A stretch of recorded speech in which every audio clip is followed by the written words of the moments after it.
Hello and welcome to Enterprise Morning on Enterprise Television, and thank you for joining us as we bring you key stories shaping Nigeria today. We will begin with a brief review of the newspaper headlines and move into our main discussion for the day. So you can join the conversation by liking, following us on all our social media platforms at Enterprise TV7. You can as well share. Thank you. I am Kende Bodering. And I am Henry Igwebike. So joining us this morning is Innocent Adoluba.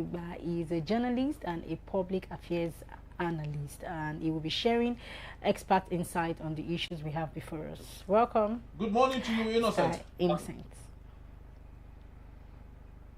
Good morning. Thank you. Thank you so very much for your time. So I would love us to start today's conversation with the Vanguard newspaper, and we have the big story. Electoral Act, row decision as Senate okays conditional aid transmission of results. Okay, on the top strip we have Nigeria spent 3.53 trillion naira importing raw materials locally available. And also Nigeria drops 2 places, ranks 142 out of 182 countries in TI corruption index. I guess they should be clapping for themselves.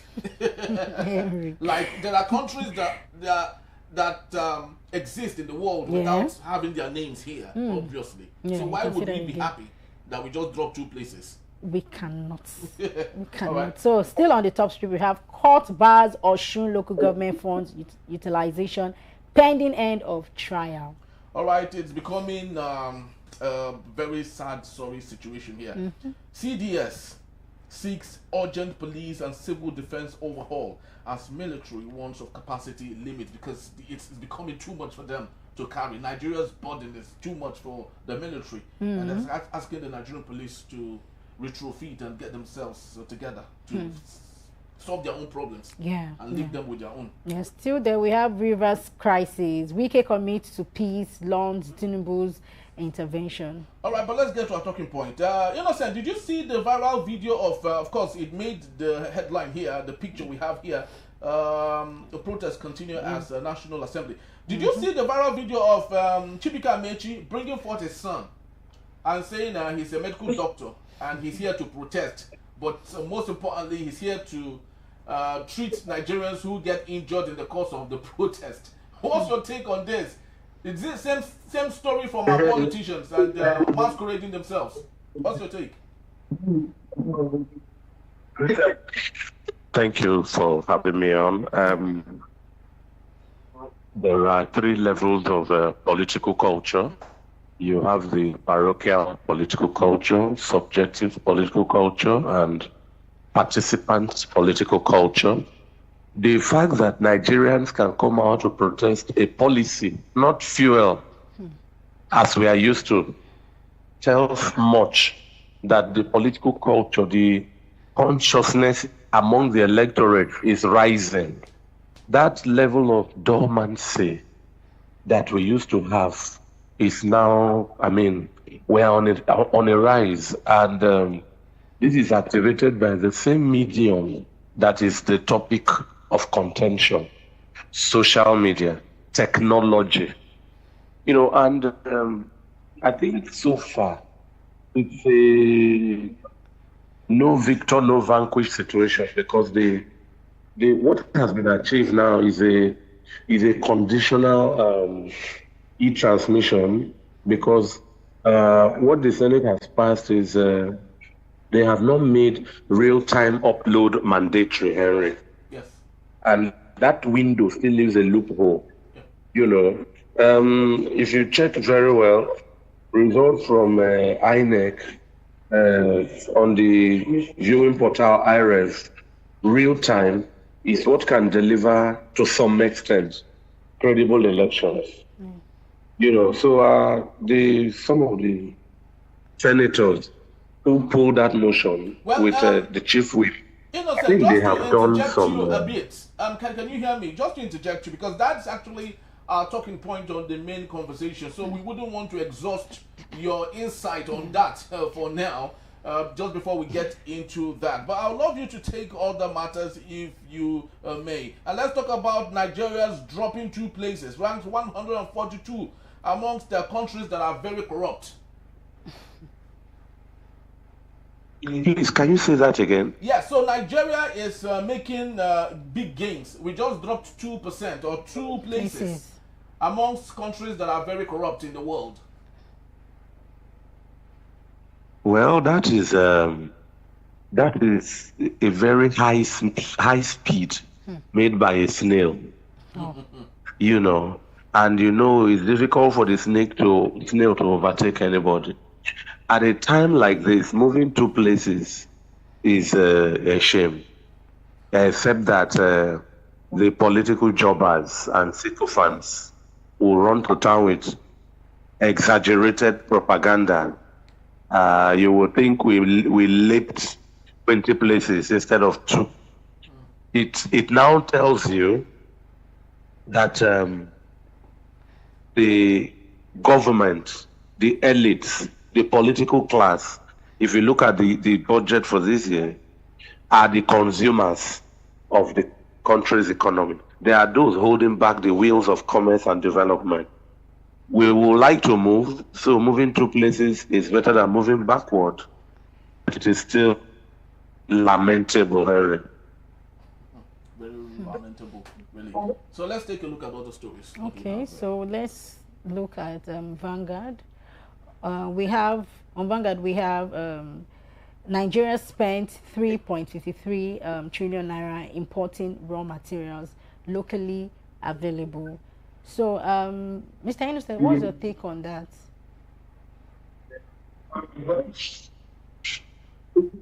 Did you mention raw material? Yes, raw materials. Importing more raw materials that we have locally. Yeah. I can tell you I'm at the Lekki Deep port right now. Okay. You look at large stones. You know what I'm saying? Stones from quarry are piled here for export. And when I asked, I'm told that they are for marbles. They will export them, do marbles and tile, import them and sell again. And I'm wondering, can the government not have a policy for such exporters or for importers rather, to companies here? You know, a lot of things, raw materials that you mentioned, are the cause of why Nigeria is where it is. We export raw crude, raw maize, raw sugarcane, raw everything, and then buy them processed and manufactured.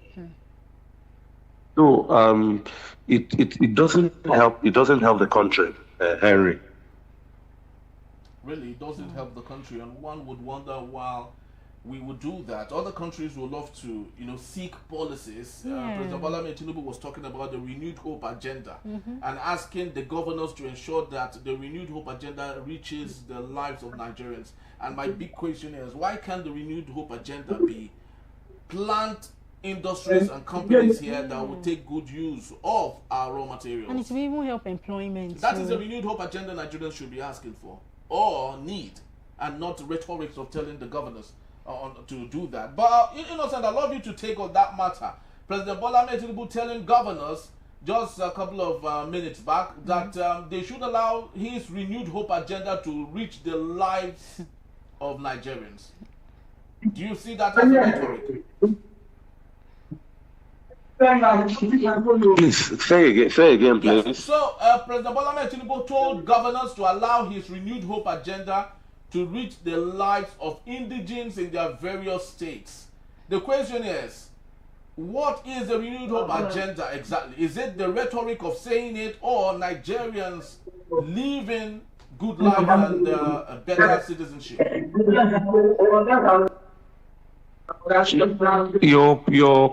Your position is cloudy. I'm struggling to hear you very clearly. Okay, but I think you can take one more time, please. Yes, I said, what's your take on President Bola Ahmed Tinubu telling governors to allow his renewed hope agenda policies to reach the lives of indigenes, Nigerian citizens in their various states?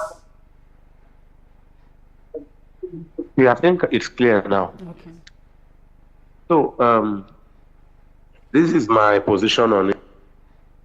are the items on the renewal agenda? It's not about a bogus name. What are the items on the renewed hope agenda? In what way are these people impediments to the renewed hope agenda getting down to the grassroots? So if we know what and how they impede, we will know how to clear the road. Who are those not letting what are the renewed hope agenda? What are the vehicles to carry this renewed hope agenda to the grassroots? What are the impediments holding back these vehicles from getting down to the grassroots? How do we clear or tackle these hindrances for the renewed hope agenda to get to the grassroots so that we can speak clear English, Henry? Because what we have now is not started by the APC. The PDP did it. Is that the government distributes money to members of the National Assembly who should have no such business in developed countries. You give them money and ask them to carry out constituency projects. They go back to where they are from, get a list of those who are sympathizers to their aspiration, those who supported this government, buy the bus they call Korope, dispatch bikes, generators, refrigerators, millers and grinders, and bring a list. They invite the press and then distribute this to their loyalists and say they are carrying out empowerment. So I would like to know what are the items on the renewed hope agenda. Who are the people to carry them out? How are they not carrying it out? So we can start tackling it from there. I think listening to Mr. Innocent, I think it's actually right, because if you're telling us that okay, you've met with the governors and you've told them you've implemented this policy of okay, try to empower the Nigerians. At least we want to see those things. Even if it's just like you said, even if it's a grinder, it would be like a what's this sewing machine. Yeah. Let's just know. So at least so our citizens, Nigerians, we have this mind of assurance that okay, this is what we want from the government, and the government is even meeting our needs. So we are not asking for too much at all. Even if you don't want to give us money in cash, at least give us something that we can always lay our hands on and say no, our government really tried. And even if we go out there, we'll be so proud of not just ourselves but our government. Okay, thank you so much, sir, for that. And let me put this to you. What's still on the raw materials? There is this particular question. Okay, now I want to ask this: is Nigeria over dependent on imports? Because I just want us to evaluate the structural weaknesses of this. So is Nigeria over dependent on imports? Are you there? Innocent, are you there? Well, let's just hope that he reconnects back. I guess we have a little glitch there, you know. But going to your question, is Nigeria over dependent on the imports, on raw materials? Yeah. Dependent on raw materials. Yes. So I think it's a two-edged sword. Yes, we need raw materials. At the same time, we do not need raw materials. Okay. Every country needs a bit of raw materials. United States of America needs raw materials, and that's why they are conquering countries. China needs raw materials, right, which they need to manufacture everything the world needs, right? But where we have a problem is, as much as we bring in raw materials to the country, how much of that raw material affects the GDP, affects the lives of Nigerians? Are those raw materials meant to give more jobs to Nigerians? Are those raw materials meant to be used in one way or another? That's when invested into the economy. Are they going to help the economy of the country, or it's just meant for a few pockets of people? You see, the problem is the kind of politics we play in Nigeria is a one-man centered politics, where a leader thinks that everything revolves around him. It's only in Nigeria you would see politicians that would say when they sleep, their community is sleeping. When they wake, their community is awake. Which means they are saying that the community, their society, their constituency cannot survive without them. That is what it means. And Wow. I do not know if such a country or such a society can see itself leap beyond the place it has found itself. I do not think so. I don't think so, because, and you know, I feel that Nigerians, I won't say we are, you know, we are dependent on our leaders, Yes. but it's just that we have this so much expectations. Right, I could remember during the elections in 2023, we were all, after when our current president, President Bola Tinubu, when he was trying to, you know, contest with other parties, candidates rather. Thank you. So we like, we're hoping that, okay, this new hope agenda, right, would really benefit everyone and all of that, and we're just hoping, expectations and all of that. Not until when we got the result, or President Tinubu is our president, and after that we started seeing. Is gone. Do you understand? Yes. The thing said, it was as if, that I said our last episode, I was like, Nigeria is just like a movie. You just keep watching, no suspense, nothing. It's just going like this. So you already know what will happen. So what am I trying to say? I'm trying to say that if we keep expecting, we might not really get the result we want. Yes. Right? We should just lie. I won't say we should just lie low, but we should just keep hoping, praying, and also working. Yeah. You know, working. See what happened like yesterday during the transmission issue about the you see the protest. There's this TikToker. The guy was the one leading, and people were commenting that but what did you say? Randy Peters. Yes, VDM would have done this too. You know, Yeah. Nigerians just keep dragging Nigerians. Yeah. I like the fact that we are at the forefront, you know, protesting and all of that. But then, would this change it? Well, we hope it would. We hope it would. And just to let us know that Innocent might be here, you know, to take us on our main conversation when we return. Lawmakers backtrack on real-time election results upload in control of virtual state. In the Beat Enterprise morning, it's not going anywhere. We'll be right back.